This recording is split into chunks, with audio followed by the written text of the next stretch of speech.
Hello, hello. It is time once again. We are ending July and we are going to talk about the 4 weeks of Shonen Jump that comprised it. It was a fairly uneventful month. The ending of Boku no Hero Academia is looming, but nothing actually ended this month, and we had one new series start. We're going to talk all about it.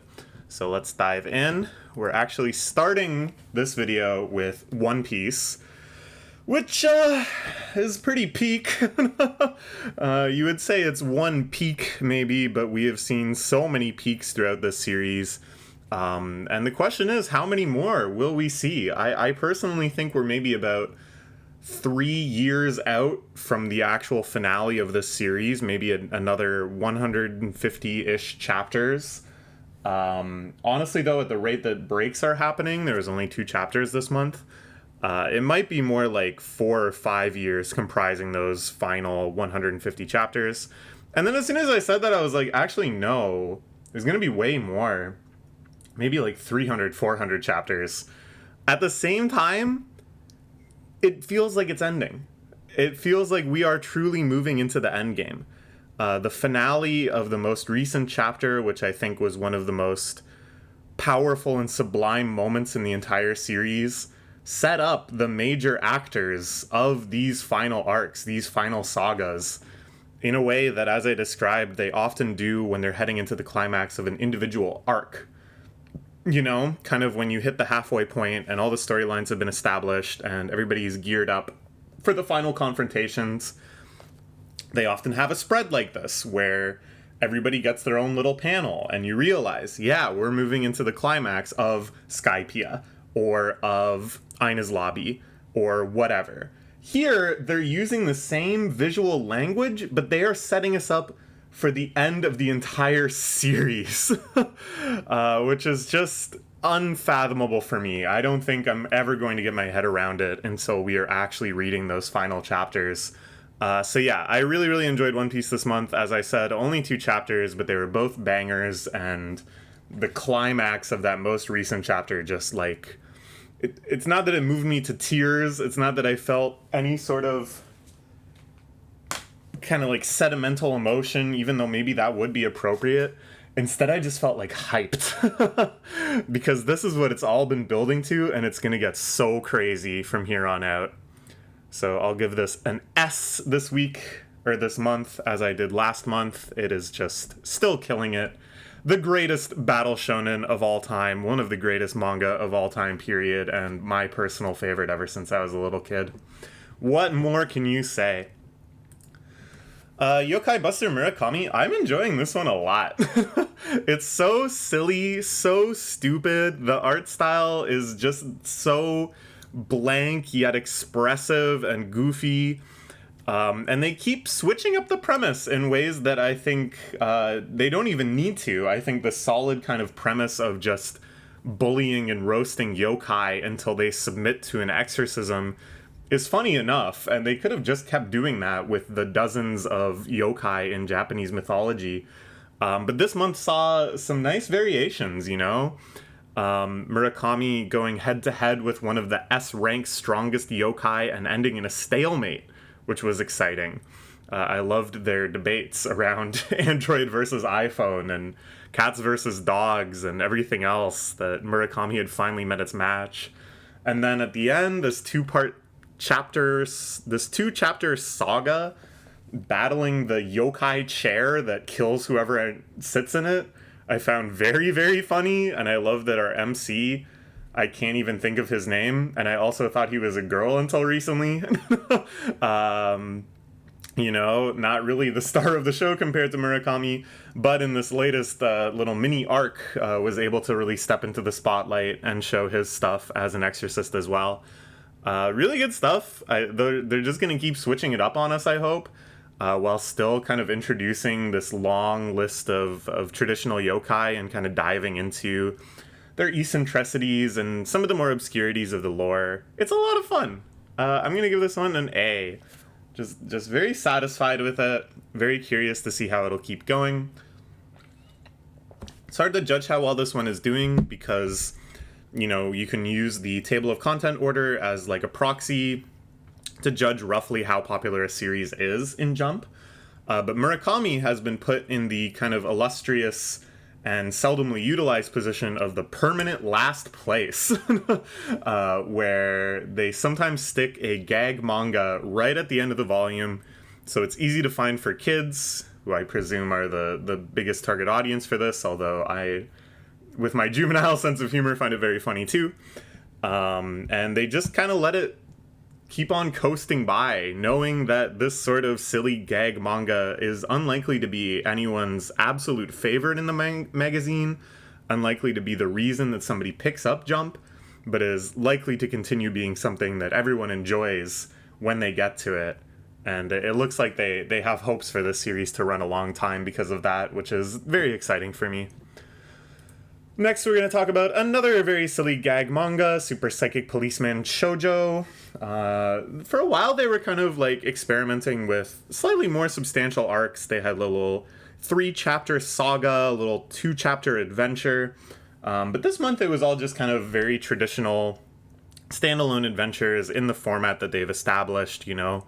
Shoujo gets wrapped up in some silly hobby, which comes with some beef and rivalry, and takes things way too far. The latest chapter, I think, was my favorite. I don't know, I quite liked all of them. I guess the only one that really applies to the formula I'm talking about is when he gets obsessed with playing with tops. But they also had a very silly one with a date that completely explodes because she overloads herself with personalities she's trying to emulate, and I really enjoyed the one where she thinks there's a ghost haunting the precinct, but of course there's a very silly twist at the end. And then the latest one, I was kind of thinking in this series, man, they're not really leaning on the fact that he's a psychic very much. Like, it doesn't seem to come up very often. And then the latest chapter was entirely based around that in a way that I found very funny and very extreme, and kind of reminds me of the psychic character in Roboco and some of the jokes they use with him. So good, solid stuff. I'm giving this a B+. I think it'll just continue to kind of build up steam as they set up more characters and more kind of jokes they can rely back on and build up that kind of comedic language that's unique to them. So yeah, enjoying it. Psych House. I am loving Psych House. It's just so pleasant with that kind of Yotsuba-esque, let's just embrace and enjoy the wonderful aspects of, every day. That every day is the most exciting day. Except with the twist that all of them have these kind of low-key, but at the same time really crazy psychic powers. Teleportation, duplicating yourself, mind reading, growing and shrinking objects. We introduced a new character to the cast with their beloved Tanuki pet, who has a nice, tender, sad little backstory. You know, just able to interject these moments of sentimentality and melancholy. Just gives this series like a nice, rich emotional feeling. But to me, the last chapter, the one that came out today, really exemplifies why I think this series is so fun, as they use his growing and shrinking power to emulate being at a zoo. That to me is just, in a nutshell, everything I love about this series. I love the art style. I love just the whimsicalness of all these little premises, how low stakes everything is. It's a blast. I'm loving this more and more. I hope it runs for a long time, because I think this sort of series just kind of gets more and more comfy and warm as you settle into it. I like that they're keeping the pacing like really slow too. There hasn't really been too many significant moments. They're not rushing into kind of major plot lines or anything like that. I don't know if they ever will. But they're just very content to let you enjoy living in the Psych House alongside these new friends. Yeah, it's really nice. I'm giving this an A+. I think this is just such a lovely addition to Jump, and so unique, not just in the world of what is published in Jump, but it just kind of has an attitude that I think is rarely seen in really any manga. Very, very good.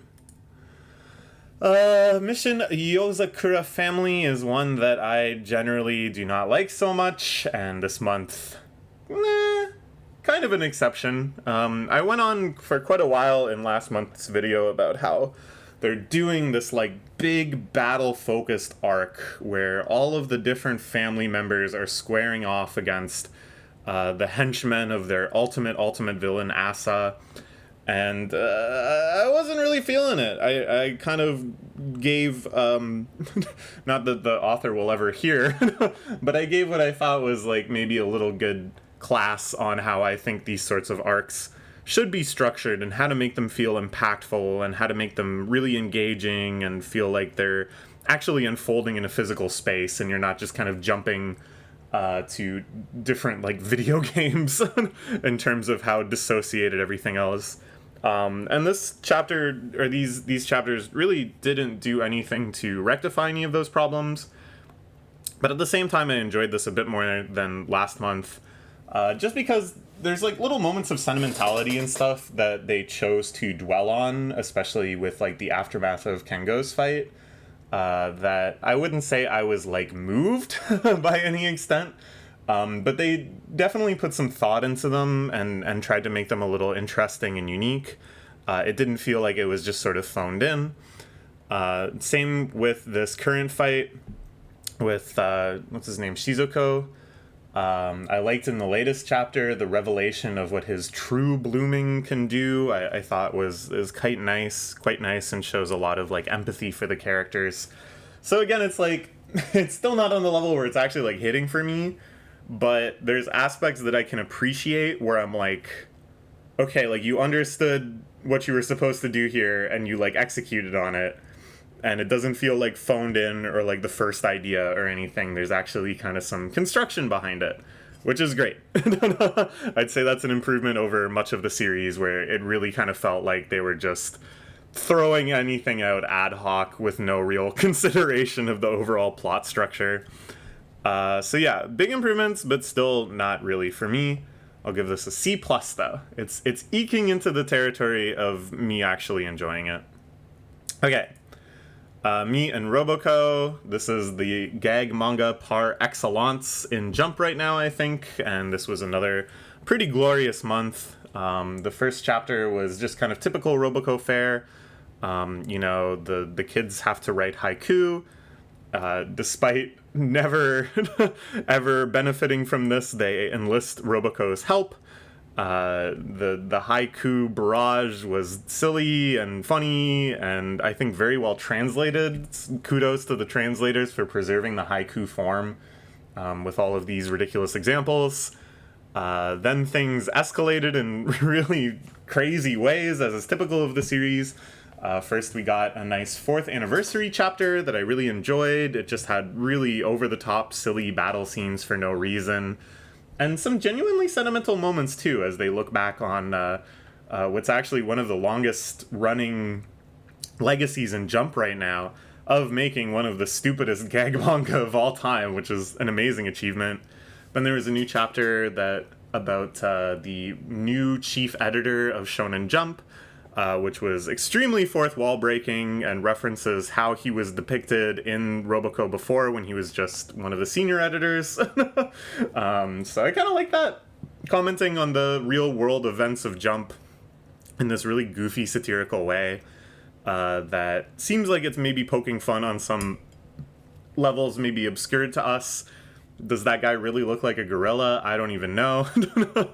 But it was a lot of fun. And then in the latest chapter, holy moly, I talk so often about how gag manga kind of builds up this like index of jokes and callbacks and types of chapters they can run, bringing back characters in new comedic variations. You know, the kind of same way that like a sitcom does.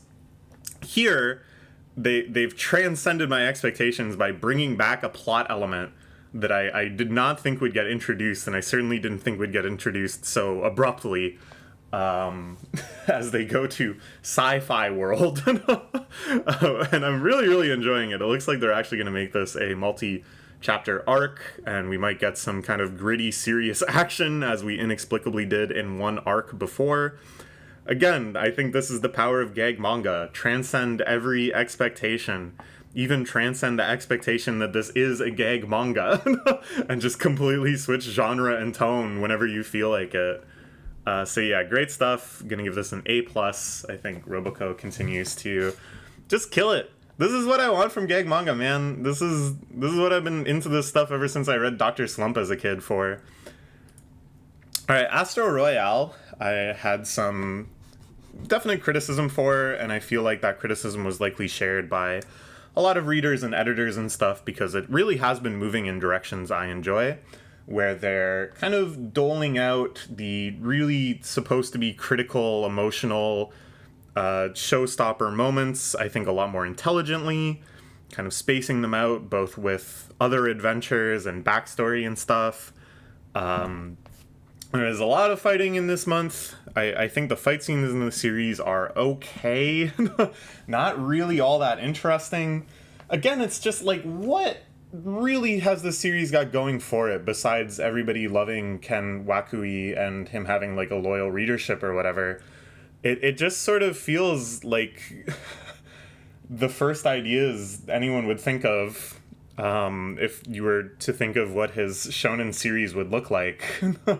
It's all Yakuza families battling each other, and they have like superpowers, I guess. And what kind of powers do they have?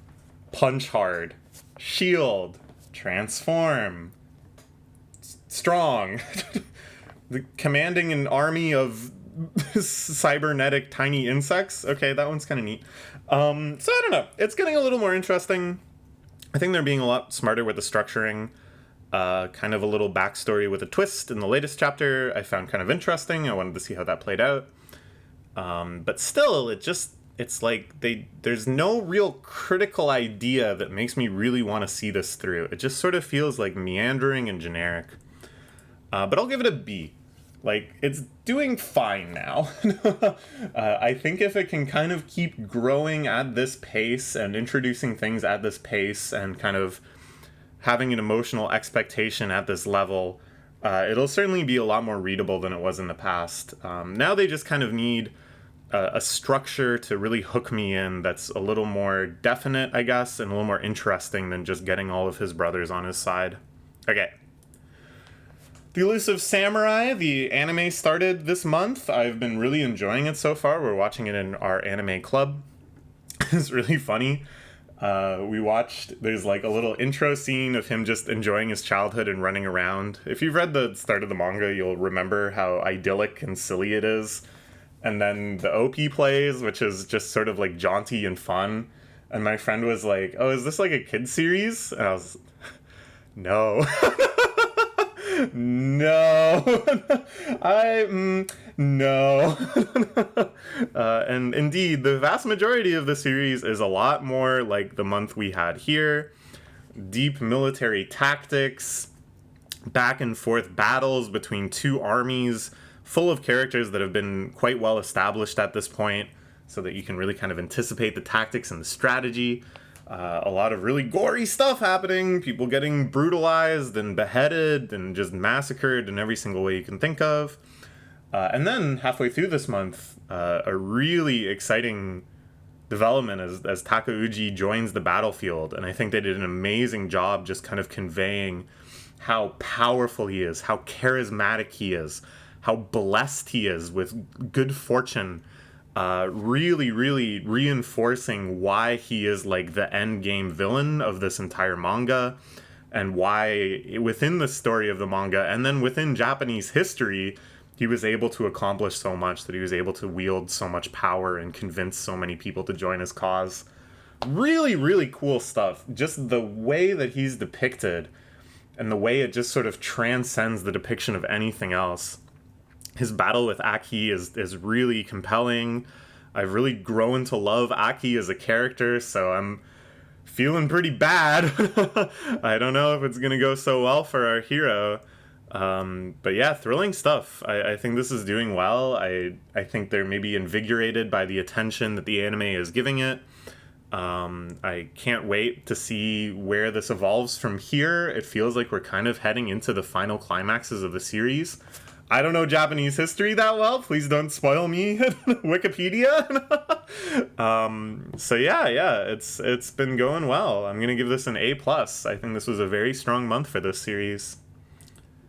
Akane-banashi, the previous month, just focusing on the promotional exam of His Name Eludes Me, really blew me away. Just extremely powerful Rakugo depiction and just focusing so in on his art and the audience's feedback, the minutia of every choice he was making, accumulating in one of the most powerfully cathartic moments I can imagine this series ever being able to deliver, and just promising, that someday we will see Akane in those spots, and just bringing those preemptive tears to my eye.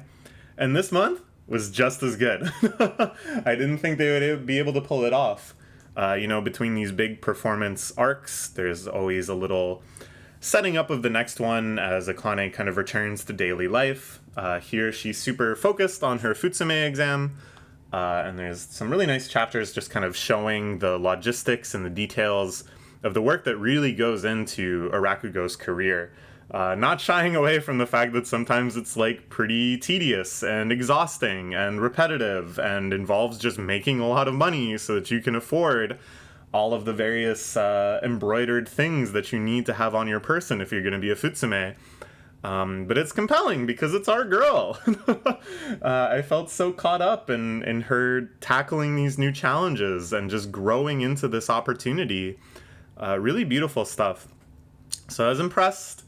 And then the latest chapter just blew me away as her master prepares her for one of her final performances before her Futsume exam, taking her to Shibuya, where he's going to perform, where he has been a staple of the local culture and community for 30 years, taking her to all these places, talking to so many people. Just this message of you never know what is going to inspire your art. You just need to soak yourself in as many different experiences and locations and personalities that you can. I think it's such a beautiful, beautiful message, and it was so well depicted. I'm just loving the series so much, man. Also, I forgot about this. There was a little hint at what might be one of the really long, compelling secret plot lines of Akane, that I think is very interesting just on the object level. This idea that there is a secret Rakugo story that is being passed down surreptitiously, that Akane might eventually learn. That's kind of the promise of this plot line. So that I found really compelling, really interesting. I want to know what the story is about. I want to know why it's nameless and why it's been hidden away. But I also just found it very encouraging and compelling because they're planning for the long future of Akane, right? They're seeing the series go on for years and years and years past this, and they're weaving in now more complex plot lines, more elements that they can bring in and suggest, and in the same way that One Piece operates on this long, deep scale, on this wide breadth of potential plot lines. And I want Akane to be in that echelon. I want it to run for that long. I want it to have the time to just explore all of these different worlds of being a Rakugo. Just phenomenal stuff. Phenomenal stuff. This also gets an S this week.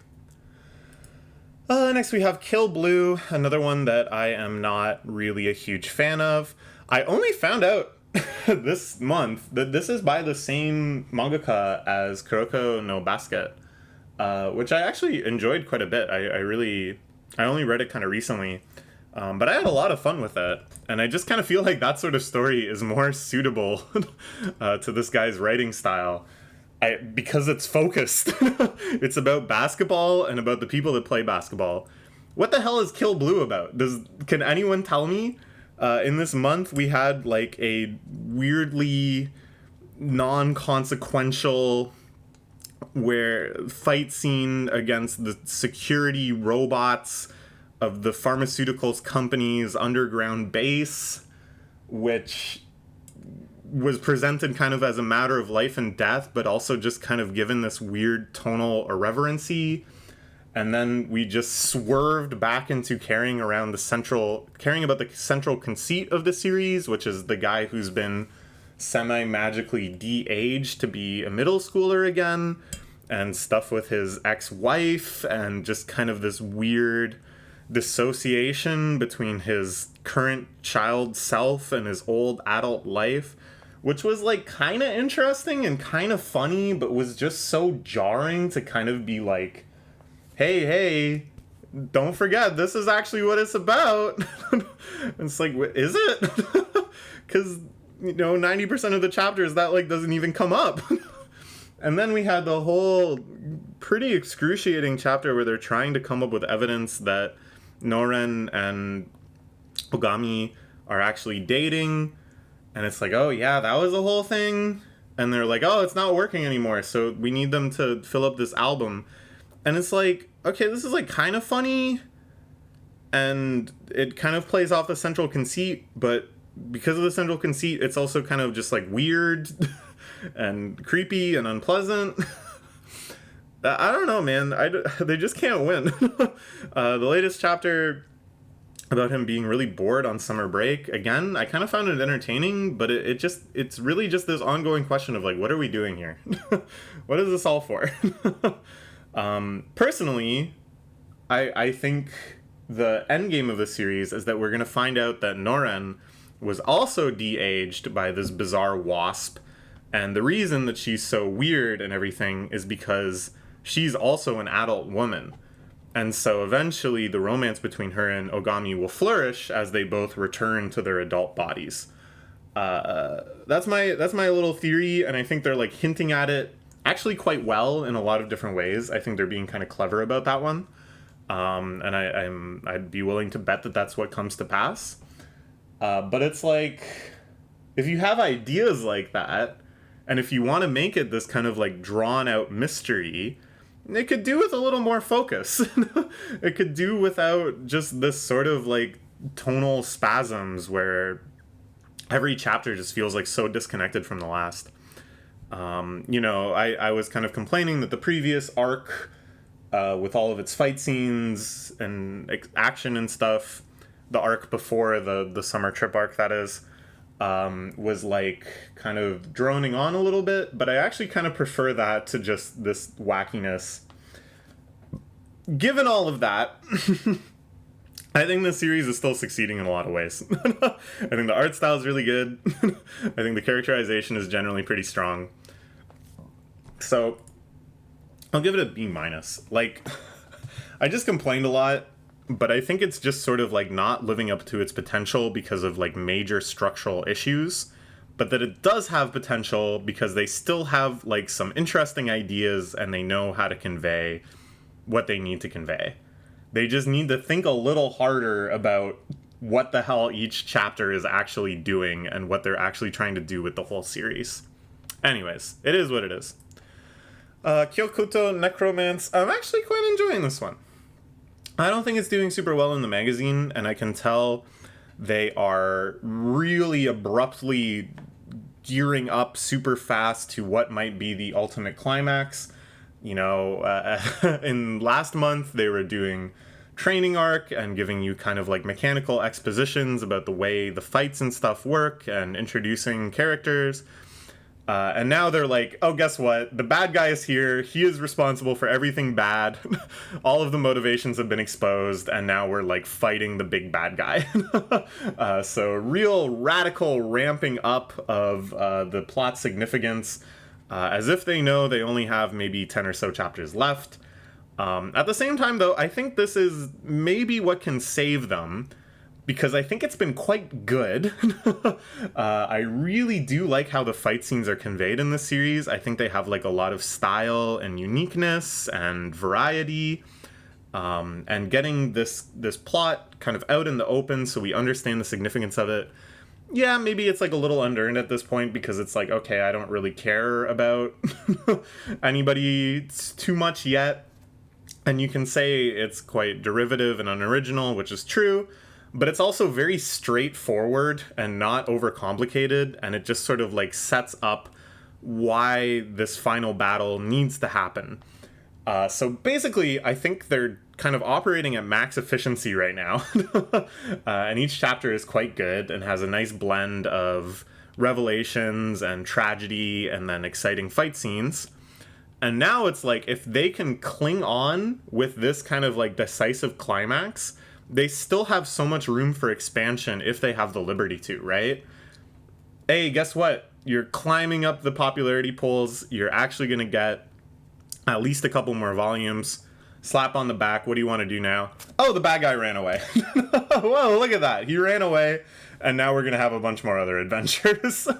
And I'm hoping to see that, because I think this series has the creativity around the designs and the creativity around fight scenes, and really fun characterizations of all these different exorcists.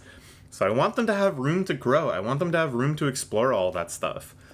We'll see. I'll give this a B+.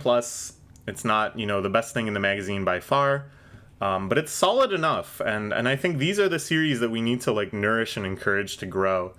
Because I could see myself in a few years being like, wow, this has gotten really interesting. There's a lot of cool stuff going on now. Okay. Moving on to another exorcism series, and by far my least favorite thing in Jump. I think maybe my least favorite thing that I've ever read in Jump. Niue's Exorcist. So we hit the big climax of the battle between our MC and his senpai versus a level 4 or 5 or whatever evil spirit. I found that battle just like painfully cliched. Just going through the motions. I was very happy when it ended. But then they had like a really, really stupid thing where it's like, she's unconscious. You have to wake her up with a kiss. That again was just so like trite and cliche that it's like offensive. But then it was even more offensive because that's just offensive. I feel like this series is combining the worst of battle shonen and of stupid fan-servicey rom-com harem bullshit, which typically doesn't even like run and Jump anymore. We're gonna talk more about this later, but it's like taking the trash from the past and compressing it together in this like bad fusion of two genres that obviously have very, very high points, but this is the low point of all of them. God, I'm not kidding. I was like offended when they were like, the only way is to kiss. That's just insultingly stupid. And like, if you're gonna do this whole rom-com thing of, oops, I saw your boobs, oops, we have to sleep together, oh, you have a tragic backstory that I learned about, and this is the emotional part. Can you at least like disguise it a little bit? Can you not be so transparent in like checking off the boxes? Just sad. So that all happened, and then I was like, okay, well, at least now there's gonna be something else. No. More fighting. Another level whatever attacked the school. They gotta defend Niue and her blade or whatever. And then it's just been another like 3-4 chapter long fight scene. I just don't like how they do fight scenes in this series. Like, to me, it doesn't really convey like speed or weight or jeopardy. There's also no real sense of like the strategy and the tactics and like the RPS meta around their different powers. Everybody's releasing their hollow weapon form 2. Oh shit. Now I gotta release my hollow weapon form 3. You've turned off the decay of the thing. Well, guess what? That's because my hollow weapon, it's just like nonsense. and it's not being paired with anything exciting or very cool to look at, because it's all just this like black, shiny, no grit at all, weirdo xenomorph looking blades going like blah blah.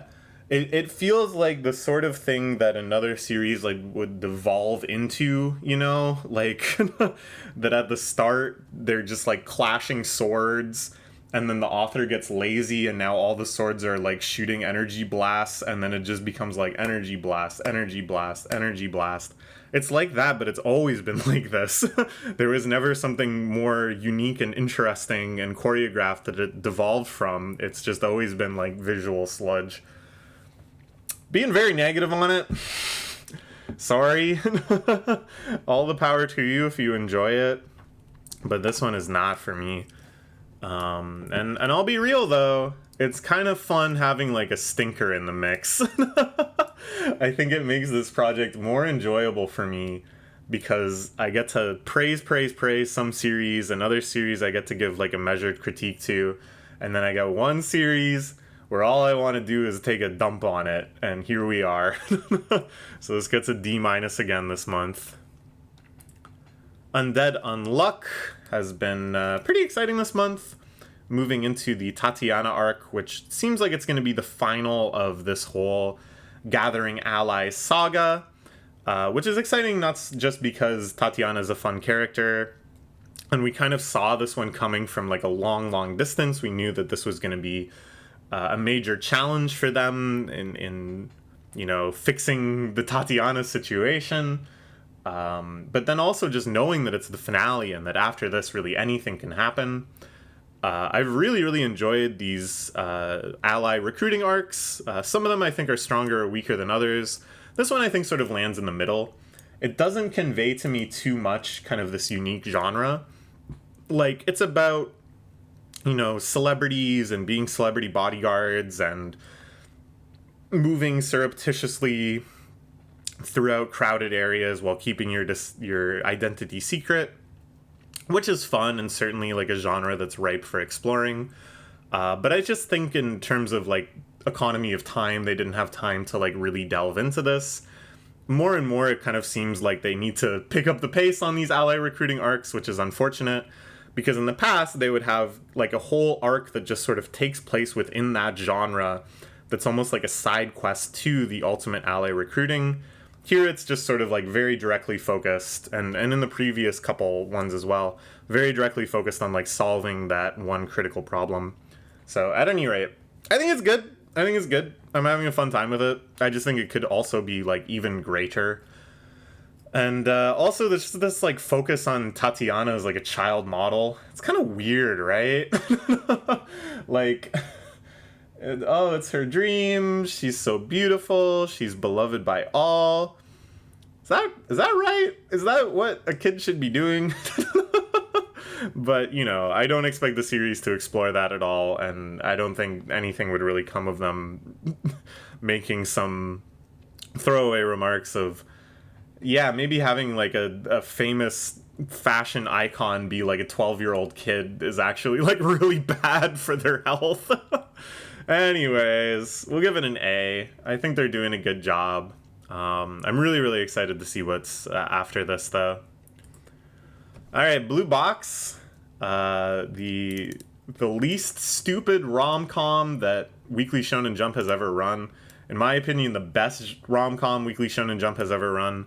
Had a really sweet, sentimental, and very fun set of chapters this month. I really enjoyed the reintroduction of our MC's like pseudo rival. I think that had a really cool, compelling message where he feels so frustrated because it feels like his MC, the MC has everything. He's better at badminton and he has a cute girlfriend. And, what's so different about them? Isn't he training hard too? Isn't he likable? And I think the way they explored that and just these really nice moments of friendship, but then also a lot of like goofy antics as they compete and all these different things, was a really nice chapter. And just in general, I'm really enjoying this kind of little school trip arc, full of just nice romantic moments and sentimental moments, and then just a lot of sheer fun too. We also had the little bombshell drop where his dad found out they were dating. Thought that was handled very nicely. Just showing again that the series has a lot of emotional maturity and isn't about people just flying off the handle and overreacting to everything, but instead real human beings exploring their feelings. They're delving more into one of the side couples, and again, I think that's just really reinforcing they're not going to do this in a stupid way. This isn't going to just be, you know, checking off boxes, but instead really investigating what these human beings would be like. The end of the latest chapter had one of like 3 instances of like actual factual fan service I think I've seen in this entire series, which really surprised me. And although, you know, that's not what I'm reading the series for, and I think if there's too much of it, that would actually be a big detriment for me personally, at least. I think that was like very well timed and very well executed, and that if I was a different sort of reader in a different demographic, that would maybe be one of the more memorable moments of the whole series for me. So I was like, all right, good job. If that's what you're doing it well. But yeah, it's continuing to be really nice for me. Giving this an A+.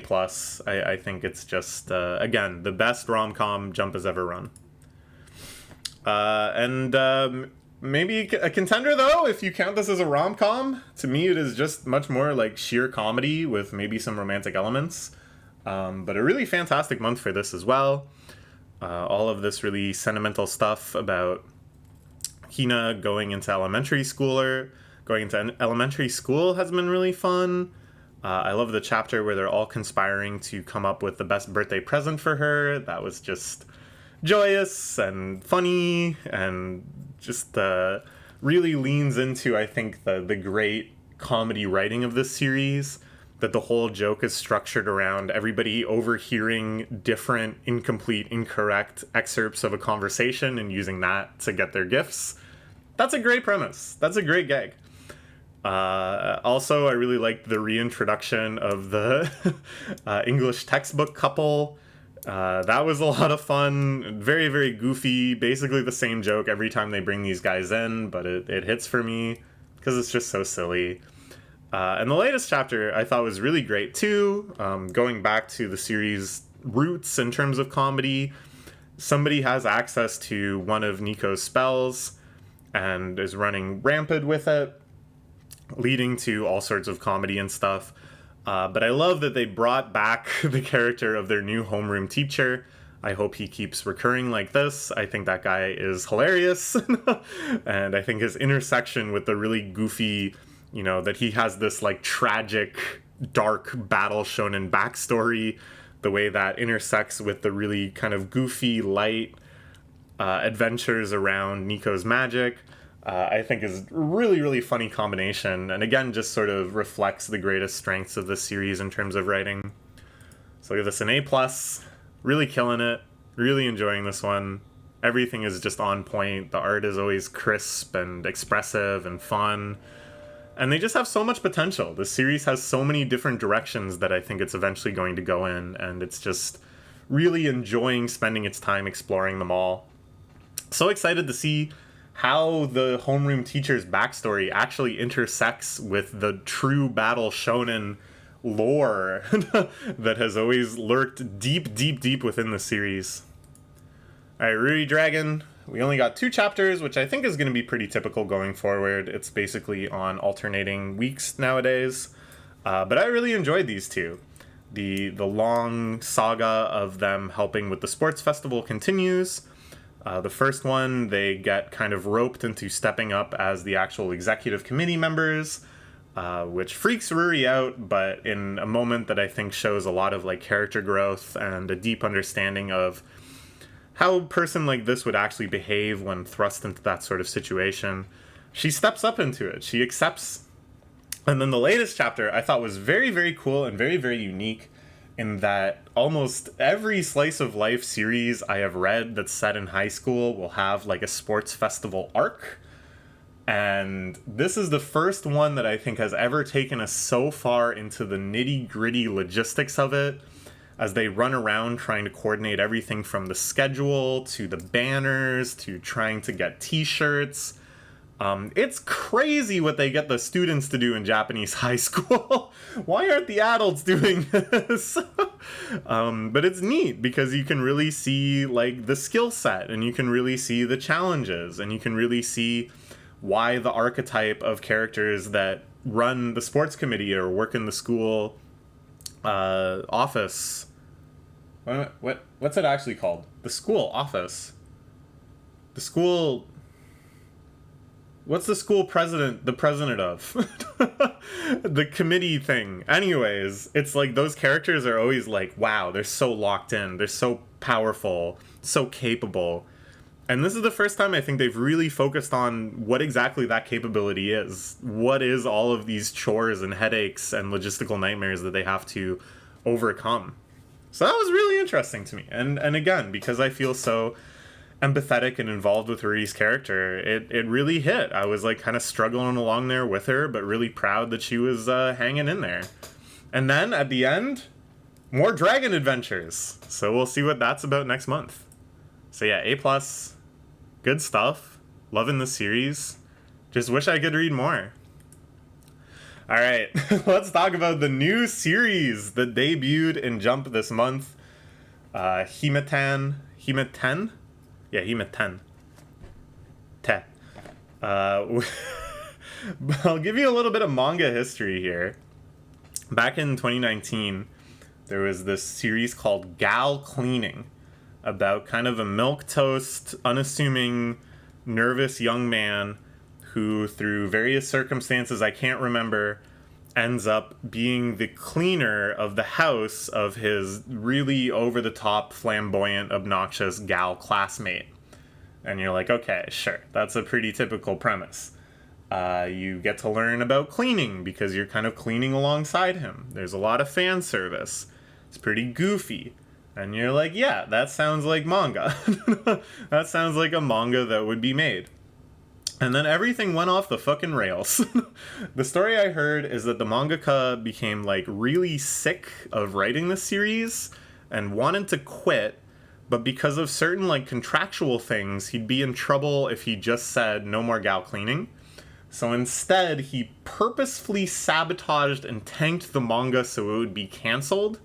And the way in which he did it is like quite literally unspeakable. Like, I just don't want to talk about it because it is like so gross and horrific and stupid that probably you just shouldn't ever find out. So gal cleaning lasted another 2 or 3 chapters in that state, or maybe it went on for even longer. Now I'm kind of thinking it was like 5 or 6. But it went along on its death march, its suicide march, and then was mercifully killed. And yeah, it got so bad. There was kind of like 2 waves of him trying to get it canceled too, now that I remember. One where it was just like really stupid, over the top, really inappropriate fan service. And then it got worse. But now in 2024, a very, very similar premise. This kind of unassuming young man, he's not, over the top shy or anything, but certainly foreign to the world of fashionable young ladies, who does home cleaning on the side to make money, now has to tackle the humongous mess made by our other main character, who is a fashion icon and has her own makeup brand and is a celebrity in the world of high schoolers, who lives in an absolute pigsty in secret. So they form this secret relationship where he's helping her out and cleaning and making her lunches. But at school, they have to act like they don't know each other and keep this whole relationship a secret.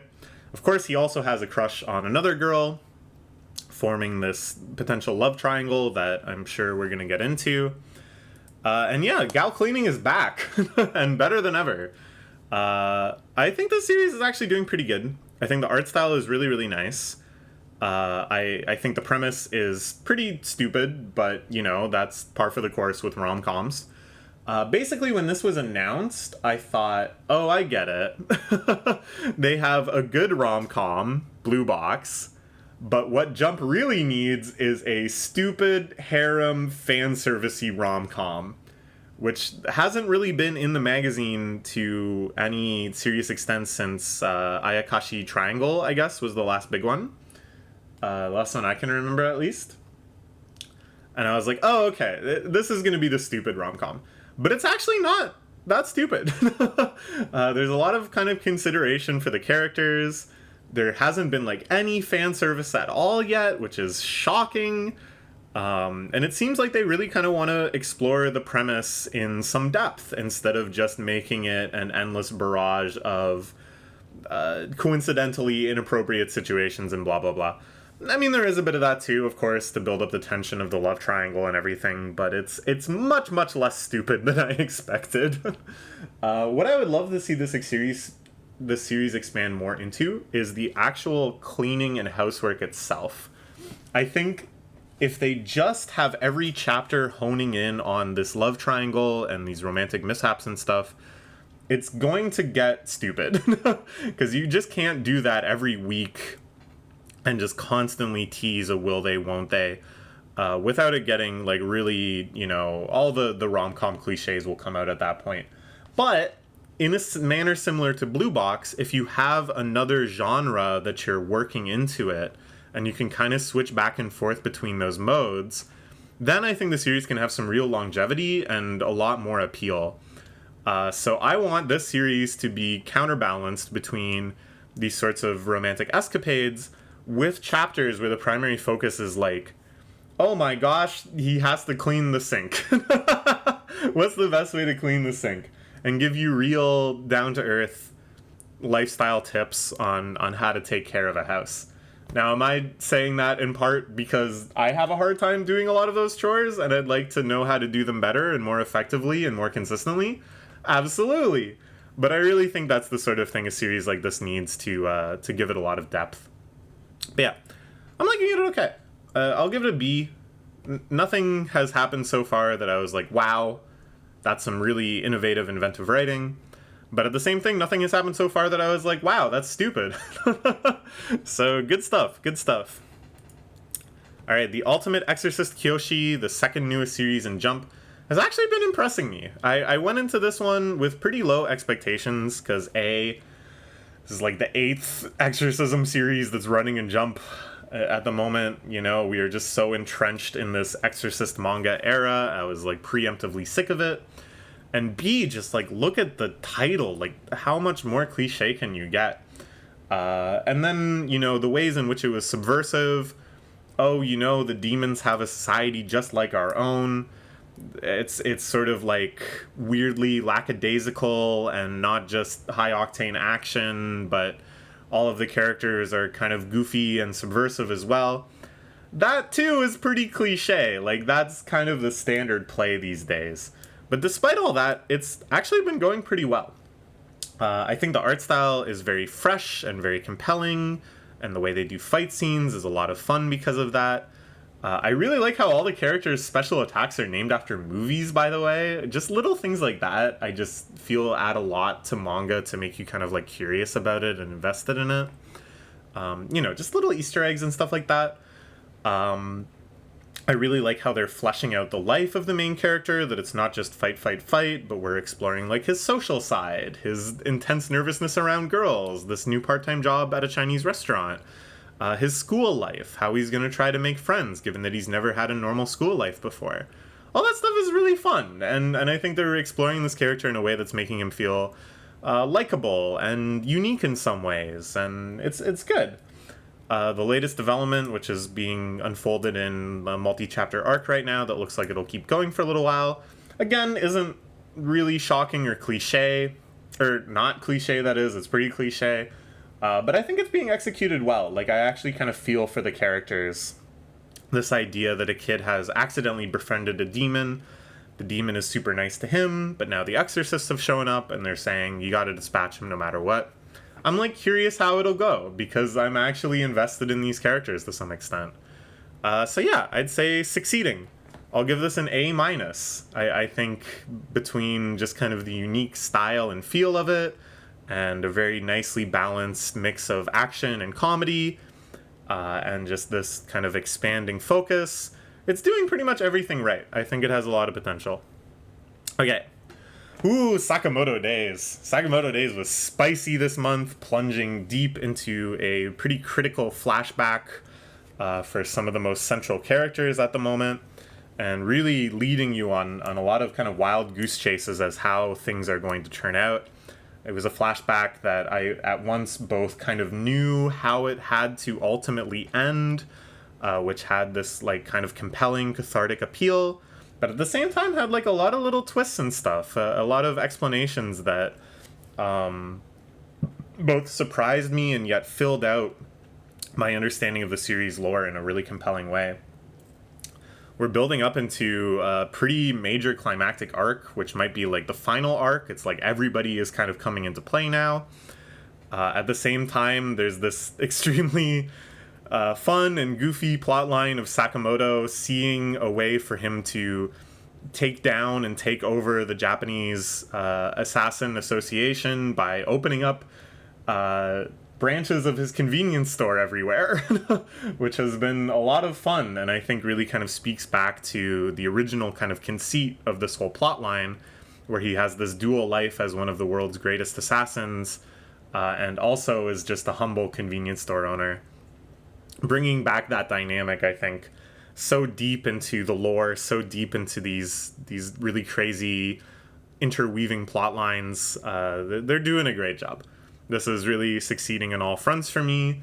Right now, I'd say it's sort of a lull between kind of the really big explosive action of like the major arcs. But the way everything is setting up is intriguing me. And then I think they do a great job like understanding that the appeal of the series is in the amazing action choreography and still finding little moments like Nagumo in the latest chapter and a lot of the scenes in the flashback to bring that out in periods which would normally just be more about exposition and stuff. So yeah, killing it. A+, good stuff. Kagurabachi is moving into the big climax of what ended up being a fairly substantial arc. In the past, I was like, this is getting a little muddled for me, and I think that's still kind of true. Like, I reread the arc, and I kind of started to see a little bit more logic and theming and how everything is sort of put together. But it still just sort of feels like, I don't know, maybe a little too ambitious too quick. Given that this arc, I think, is about the length of the entire series up until that point. I'd have to confirm, but I feel like this arc has gone on for about 20 chapters, and the whole series is about 40 chapters, which is, you know, ambitious. It's a substantial kind of investment and risk. But I think it's really paying off now in the climax of the arc. You know, a lot of the plot threads are now kind of moved into each other. Most of the characters are out of action. And now they're taking the opportunity with the kind of more simplified climax that's a little easier to track, to really build up the action in really explosive, cool, unique ways. The Shinuchi, I think, you know, the most powerfulest magic blade of all, has really come into play here, and the way they're depicting its power in a way that feels mysterious and poetic and just sort of transcendentally strange, overwhelming, untouchable, I think is done really, really well. I just felt so curious and compelled when I saw the depiction of that power, and it made me really wonder about all the other enchanted blades and what are they capable of, and what are the visual effects that we're going to see accompany that. I think that's really playing into the strengths of this series, and I hope they can kind of keep up that creativity. So yeah, good stuff. I feel like the arc is definitely going to end nominally, at least, in the next month.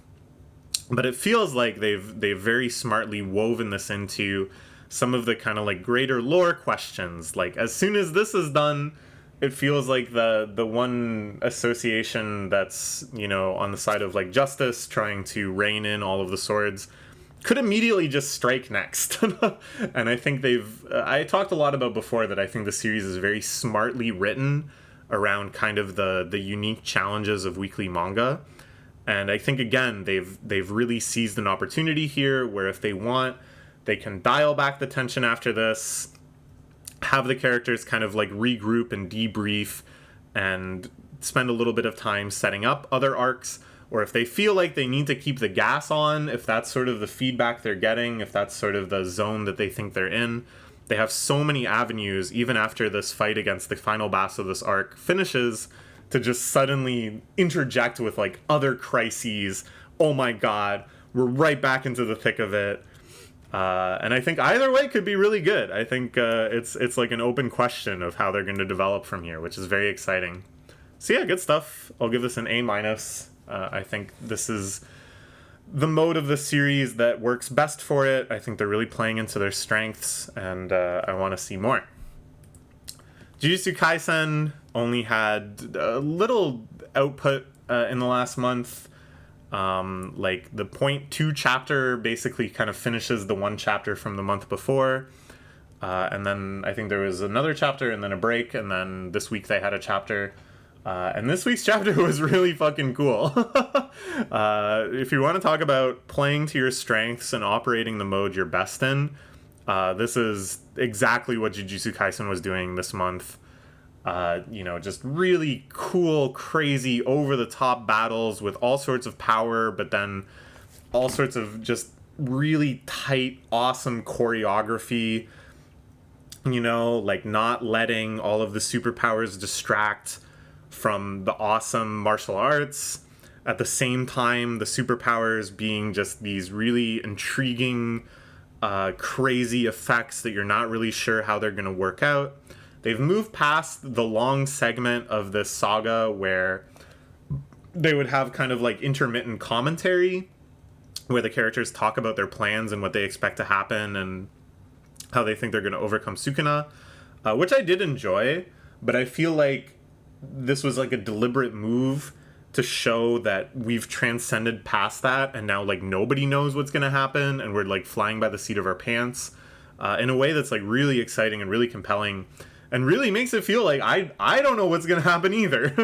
It feels unlikely that Sukuna is going to kill everyone and we're just going to get bad end. But at the same time, it's like I don't know what's going to happen chapter to chapter. The latest chapter ended on such like a shocking and yet kind of ending that I was really impressed by. I really wanted to see, how is that going to develop? I just really feel like this more than anything else is what's bringing everything people like about the series to bear. There's not many characters left. There's not many things that can happen left. But they're making sure that everything that does happen is like awesome. And I don't know where it's going to go from here. I personally think that after the Sukuna fight finishes, we're going to have what feels like the ending with a bunch of plot threads being wrapped up and a bunch of characters' fates being revealed. And then, super secret, true final boss, Rika, is that her name? Rika, yeah. The spirit that possesses Yuta is going to be so overcome with grief at the revelation that Yuta can never now come out of Gojo's body that she is going to unleash holy hell on everyone, or maybe Yuta dies somewhere in this final conflict, whatever. She's pissed off. That's the true final battle. Something like that I think would be really cool. Some final twist at the end. And they also bring back Nobara. That's what I want to see. But yeah, I really enjoyed it this month. I'll give this an S-. I think it was just so exciting kind of seeing it come back after a month or so of just kind of absence due to the author's health. This felt like a triumphant return. I just want to see more. I feel so excited about how these things are going to develop at the end. It's good stuff. All right, talking about the other extremely long-running series in Shonen Jump that is coming to a close. Much quicker than Jujutsu Kaisen, and certainly much quicker than One Piece. But coming to the end, nevertheless, with just one more chapter in the month of August to talk about, My Hero Academia. I've seen a lot of people pretty negative and dismissive about this ending. I think it's fine. I've said this before, but I really do think it's like, if you had asked me, back when I started reading this series, what do you think the ending is going to look like? I could have described this pretty damn accurately, but I think that's okay. I think that is better than going for something crazy and just whiffing it. I think it's been a nice blend of just sort of investigating characters, seeing how their stories end, kind of hinting at a growing and changing scope of the world in a lot of ways that I think are pretty, if not like actually interesting and compelling, then at least satisfactory. Like, all right, good. We saw the ending of Spinner's character. Nice. He had a nice little arc through the series, and it's wrapped up. Do I think it's like flawless? Yeah, certainly not. I feel like there is a lot of balls they had in the air when this climax happened, and a lot of stuff I don't think is like super satisfactory, because they just didn't really have time to cover everything. But what they are covering, yeah, I think they're doing a good enough job. And, you know, satisfactory and good enough aren't really the qualities you want to have associated with the big finale of a series that's been running for like 10 years or whatever. But that's where we are, and it could be a lot worse. It certainly could be a lot worse. I think this latest kind of like emotional cathartic climaxes with Uraka has been nice. I think kind of well earned. But again, it felt like her climax with Hima-ten was extremely rushed and didn't really bring all of what it could to bear. So now it sort of feels at once both very earned, but then also just sort of like sudden and arbitrary, that there wasn't really like a good emotional through line. Same with Uraka and Deku's relationship in general. You know, this series, I think, in what is like a very bold and I think of it quite favorably move, in a very early interview with the author, he was asked, "Oh, are Deku and Uraka going to get together?" And typically the response is, "Oh, you'll see." But he was just like, "Yeah, no, they'll end up together in the end. Yeah, that's just part of it. So, you know, that's not the focus. So don't think that you're going to get a lot of focus on that, but it'll happen." But now's the moment for it to happen, and I feel like it wasn't quite there. We still kind of felt a little robbed just because there wasn't that emotional through line.